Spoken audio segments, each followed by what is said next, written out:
to give you another way of actually teaching and learning certain things. Trust me, YouTube can do wonders for you during your studies. ठीक है, हम बात करेंगे कुछ channels के बारे में, कुछ रिसोर्सेज के बारे में. But this was what that was what Good Friday Agreement is, जो कि जिसका जिक्र आया यहाँ पे भी. ये जो गुड फ्राइडे एग्रीमेंट है, इसके ऊपर अभी तक कोई फाइनल डिसीजन नहीं लिया गया. अभी तक ये इशू लिंगर ऑन कर रहा है. और आपको क्या लगता है कि अगर ये इशू इसी तरीके से लिंगर ऑन करता रहेगा, what would it lead to? कि एक आपका लेट्स से सूबा ही है ना, कि लोग में से कुछ लोग एक मुल्क में जाना चाहते हैं, कुछ लोग दूसरे मुल्क में जाना चाहते हैं. It's going to lead to civil war, civil unrest. Yes. So now I'm going to give you two questions with in relations to this European Union and Brexit each. So please write it down. बल्कि मैं type कर देता हूँ. मेरी typing बहुत बुरी है, तो please don't mind my टाइपोस.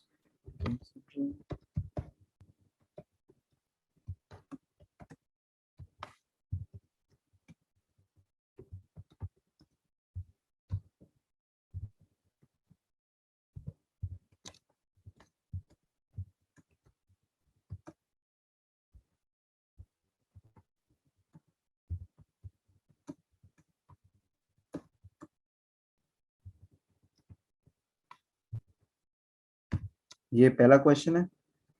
And second question is,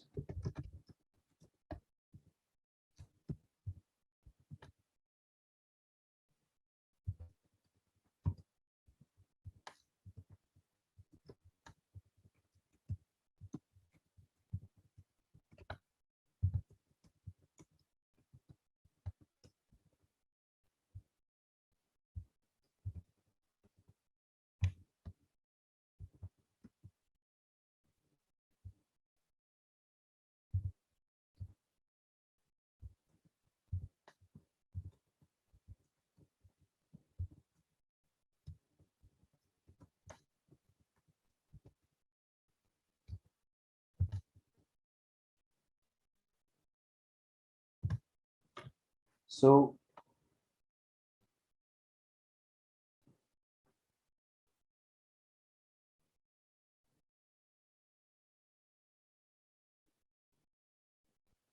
these two are the important questions.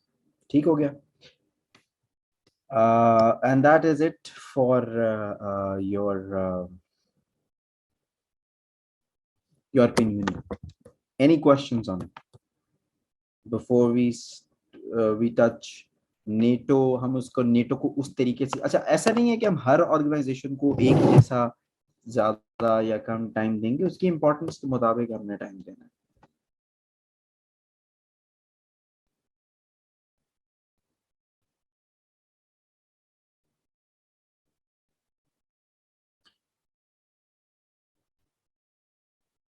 Dharnesh, don't you think this is the assignment that I gave you? Find out. Now I've given you the basics, given you the actually जो आपको चाहिए जानने के लिए. That's the question. So now at least the good thing is now you guys can at least think in that way. Think उन चीजों के बारे में. Which is good.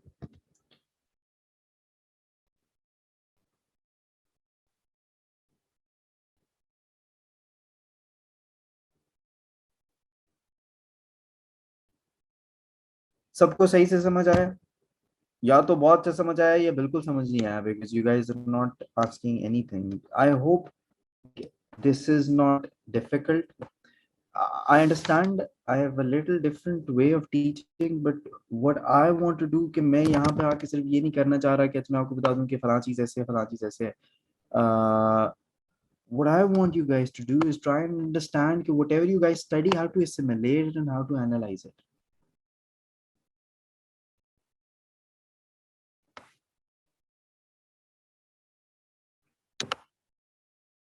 चलें,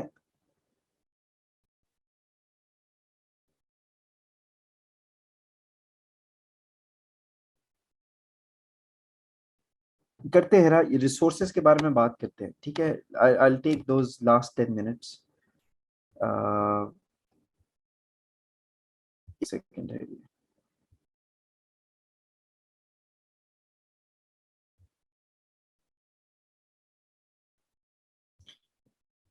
एक और sort of military alliance is not per se an organization,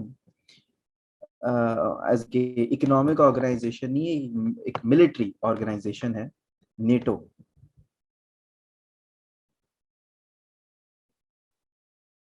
एक second.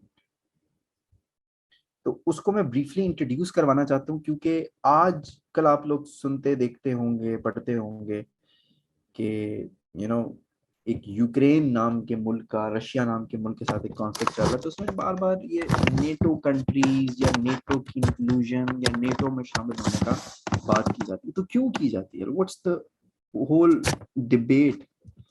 तो फर्स्ट ऑफ ऑल आपको ये बता दूं कि NATO stands for North Atlantic Treaty Organization.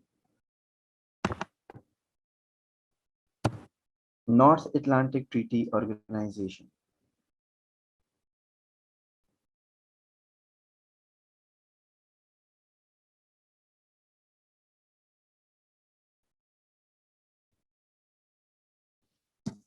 ये बनाई गई थी 1949 में ड्यूरिंग कोल्ड वॉर। ठीक है, कोल्ड वॉर वो मैं आपको कुछ चीजें मैंने आपको एंड में बतानी है। कोल्ड वॉर पर आप ये समझ लें कि वर्ल्ड वॉर टू के बाद एक नई डिफरेंट किस्म की वॉर हुई थी, जिसने दुनिया को दो हिस्सों में डिवाइड कर दिया था। एक साइड पे अमेरिका था और उसके एलाइज थे, और दूसरी साइड पे सोवियत यूनियन और उसके एलाइज थे। ठीक हो गया। अ, तो नेटो एक मिलिट्री अलायंस है, यानी कि एक ग्रुप है कि जिसने मिलकर अपने आप को मिलिटरली स्ट्रांग करने की कोशिश की। कोई मुझे बता सकता है कि अमेरिका को नेटो बनाने की क्या जरूरत पड़ी थी जब सिक्योरिटी काउंसिल जैसी ऑर्गेनाइजेशन ऑर्गन मौजूद था United Nations?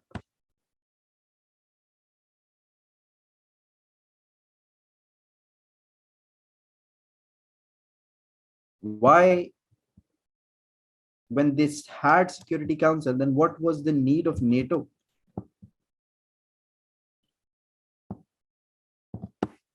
No, no, no, no. Again, please review.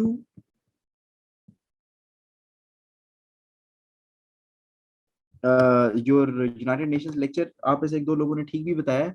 देखिए, security council can call up a military alliance. ठीक है, ये मत कहें कि मिलिट्री ऑर्गेनाइजेशन नहीं है, वो दुनिया की मिलिट्री इकट्ठी कर सकती है। वजह ये थी कि उसी सिक्योरिटी काउंसिल में यूएसएसआर भी था। तो अगर यूएस कोई चीज इस तरह लेकर आता यूएसएसआर के खिलाफ, तो क्या होती उस चीज को, वो तो वहां पे वीटो हो जाना था। ठीक है। तो इसलिए इन्होंने अपनी एक अलायंस बनाई, जो कि उस टाइम उसकी अंदर 12 कंट्रीज थी, and with the passage of time वो कंट्रीज इंक्रीज होगी और आज 30 कंट्रीज हैं। फिर और कई कंटेंडर्स भी हैं जो कि इसके अंदर शामिल होना चाहते हैं। तो नेटो कैसे इंश्योर करती है अपने जो मेंबर ममालिक हैं? नेटो के अंदर मैक्सिमम यूरोपियन कंट्रीज हैं, मैक्सिमम। यूरोप के बाहर से इसके कनाडा इसका हिस्सा है, अमेरिका इसका हिस्सा है। अमेरिका ने तो बल्कि बनाई है ये ऑर्गेनाइजेशन। तो नेटो मेंबर कंट्रीज को पॉलिटिकली भी सपोर्ट करता है, मिलिटरली भी सपोर्ट करता है। यानी कि पॉलिटिकल सपोर्ट भी फराहम करता है अपने मेंबरान को, अगर जरूरत पड़े तो क्या कौन सी सपोर्ट फराहम करता है, मिलिट्री सपोर्ट फराहम करता है। ठीक है। ये वाला लेक्चर जो नेटो वाला है ये हम आगे भी कंटिन्यू करेंगे, बट अभी मैं इसको सिर्फ इंट्रोड्यूस करवाना चाह रहा हूँ, कुछ बातें आपको मैंने बतानी है। देखिए, पहला पॉइंट ये होगा कि मिलिट्री और पॉलिटिकल सपोर्ट देता है। दूसरा, it promotes democratic values amongst the member countries. Now, what do I mean? What do you think whenever the word democratic values gets used? What do you think it means?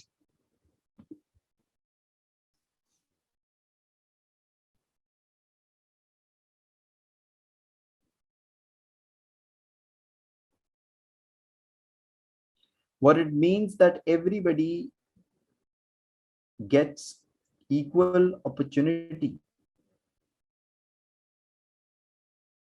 Every country gets to consult each other. ऐसा नहीं है कि America ही कोई फैसला करेगा और वैसे हो जाएगा, नहीं। That's what democratic values mean, that it allows the member countries to consult and cooperate on security related issues. Doesn't mean that one country is big and one is small and whatever the big one is it goes. No. ठीक है, तो इसकी पहली कोशिश क्या होती है, तो नेटो का मकसद बनाने का क्या है, सिक्योरिटी रिलेटेड इश्यूज को रिजॉल्व करना। ठीक है, तो वो पहला जो उसका कदम होता है नेटो का सिक्योरिटी रिलेटेड इश्यूज को रिजॉल्व करने की तरफ, वो क्या होता है कि हमने इसको पीसफुल तरीके से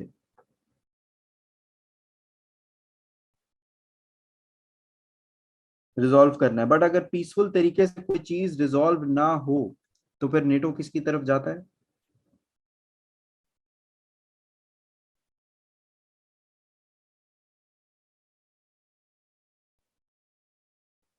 फिर वो जाता है अटैक के ऊपर। क्यों जाता है अटैक के ऊपर, क्योंकि यूनाइटेड नेटो का जो चार्टर है, हर ऑर्गेनाइजेशन का एक चार्टर भी होता है, तो नेटो के चार्टर जो है उसमें एक बात बहुत जरूरी है कि attack on one NATO member means attack on all of the NATO organization. ये वो क्लॉज है जो कि इसको इतना मजबूत बनाती है, that if any country attacks any NATO country, so all 30 countries would come and defend that country. That's why NATO is so special. That's why Ukraine wants to get into NATO. That's why Sweden wants to get into NATO. That's why Finland wants to get into NATO. That's why NATO has gotten relevant. देखिए, NATO बनाई गई थी cold war के दौरान USSR को हराने के लिए, तो फिर कोल्ड वॉर के बाद वो खत्म हो जानी चाहिए थी ना, ऐसा ही है, लेकिन वो खत्म नहीं हुई। वो क्यों नहीं खत्म हुई, व्हाई डू यू थिंक कि उसको खत्म नहीं किया गया?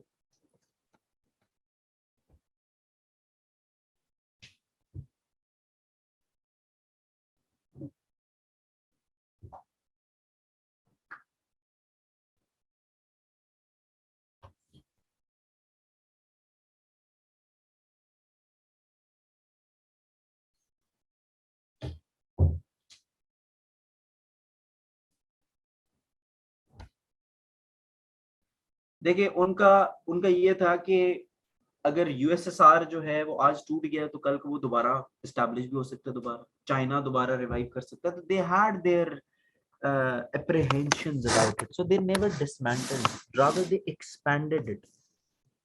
और हमने देखा भी, रशिया रिवाइव हुआ, चाइना इमर्ज हुआ as a new super power in the region, तो उन्होंने इस चीज को इंटैक्ट रखा। इस नेटो वाली बात को हम आगे भी कंटिन्यू रखेंगे, बट अभी मेरा मकसद था नेटो को इंट्रोड्यूस करवाने का, ताकि आप एटलीस्ट पर्सपेक्टिव जरूर जान सके कि कंट्रीज क्यों जाना चाह रही हैं नेटो के अंदर। क्योंकि अगर देखिए ना, आज अगर यूक्रेन हिस्सा होता नेटो का, तो आपको लगता है कि रशिया अटैक कर सकता उसके ऊपर?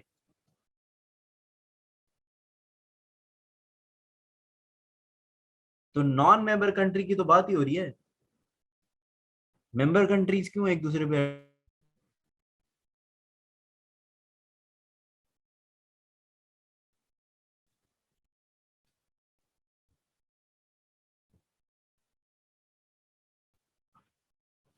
ठीक है, तो ये मैंने एक चीज आपको नोटिस करवानी थी, तो I will just give you guys a brief review of what we have studied today.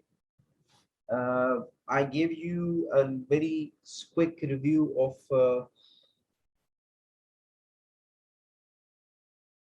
okay, what is stopping this country. Ava will continue this conversation in the next lecture. ठीक है, I am just ending it here ताकि बहुत ज्यादा ना हो जाए आपके लिए। आई थिंक मुझे मैंने आज पढ़ा दिया आपको काफी ज्यादा। यूएन का एक छोटा सा हमने रिव्यू किया, उसके बाद फिर हमने डिटेल में यूरोपियन यूनियन को देखा, उसके बाद हम नेटो की कॉन्वर्सेशन स्टार्ट की है। तो चीजों को ना आपस में कनेक्ट करना सीखिए। ऐसा नहीं है कि एक चीज आप यहाँ पढ़ते हैं, ये कुछ ये स्कूल वाली नॉलेज नहीं है, ठीक है?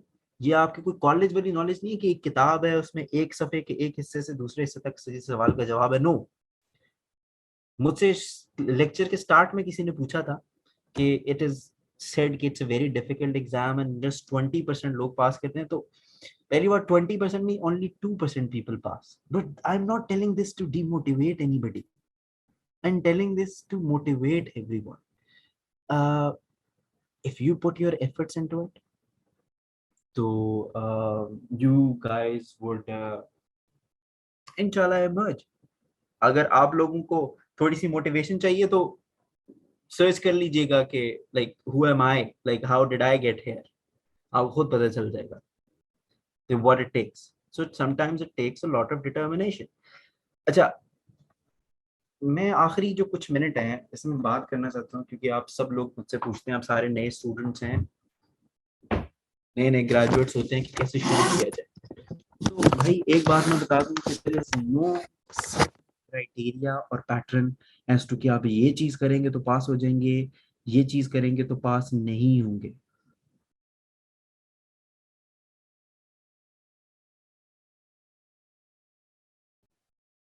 ठीक है, always go for that strategy which works for you. लोग मुझसे पूछते हैं कि जी मैं दिन में पढ़ूं या रात में पढ़ूं, भाई जब आप पढ़ सकते हैं। People are morning people, people are night people. मैं रात को पढ़ सकता था, मेरे दोस्त सुबह पढ़ते थे, वो सुबह वाला ही पास हो गया, मैं भी पास हो गया। फिर मुझसे लोग पूछते हैं डिटेल में नोट्स बनाएं, छोटे नोट्स बनाएं, नोट्स बनाएं या ना बनाएं, भाई what ever works for you. मैंने नोट्स बना के भी देख लिया, नोट्स ना बना के भी देख लिया। कुछ टॉपिक के मैं डिटेल नोट्स बना लेता था, कुछ के छोटे बना लेता था, कुछ के नहीं बनाता था। ट्रायल एंड एरर है, ये वक्त के साथ आप सीखेंगे। आप लोगों ने कुछ जो मेजर बातें याद रखनी है, आप लोगों ने ऑप्शनल तो सिलेक्ट करनी होंगे, राइट? कोई ऐसे लोग तो नहीं है जिनके ऑप्शनल सिलेक्ट अभी तक ना किए हो?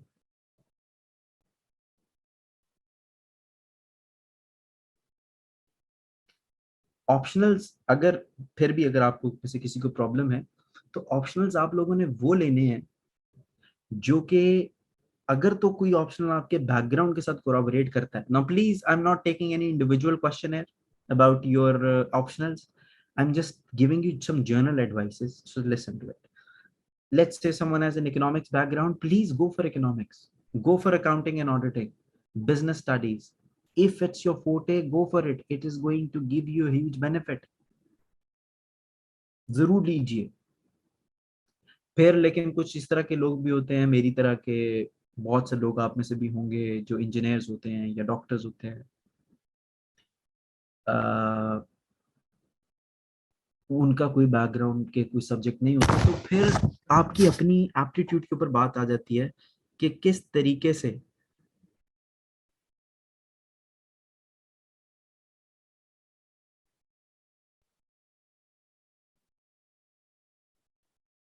आप इस तरह के सब्जेक्ट सूट। कुछ लोग होते हैं जिनको एनालिटिकल सब्जेक्ट सूट करते हैं, कुछ लोग ऐसे हैं जिनको नॉलेज बेस्ड सब्जेक्ट सूट करते हैं। अब फॉर एग्जाम्पल,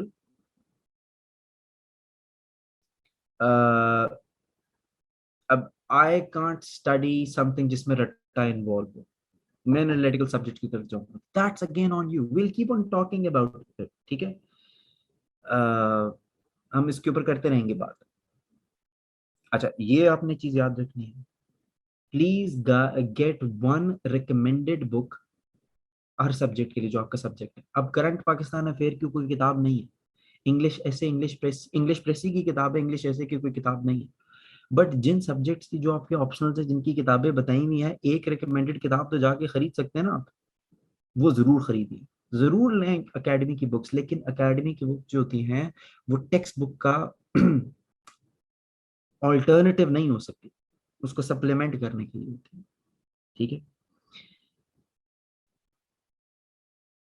आप लोग जो क्लास में पढ़ते हैं वो पढ़ते हैं, उसको फिर मजीद आपने एक्सटेंड करना। अब फिर ये मुझसे सवाल पूछा जाता है कि जी कैसे एक्सटेंड करना। अब देखिए, कुछ चीजें ऐसी हैं ना जो आप सबको पता होनी चाहिए, कि वर्ल्ड वॉर 1 क्या है, वर्ल्ड वॉर 2 क्या है, कोल्ड वॉर क्या है, ये मोटी मोटी जो चीजें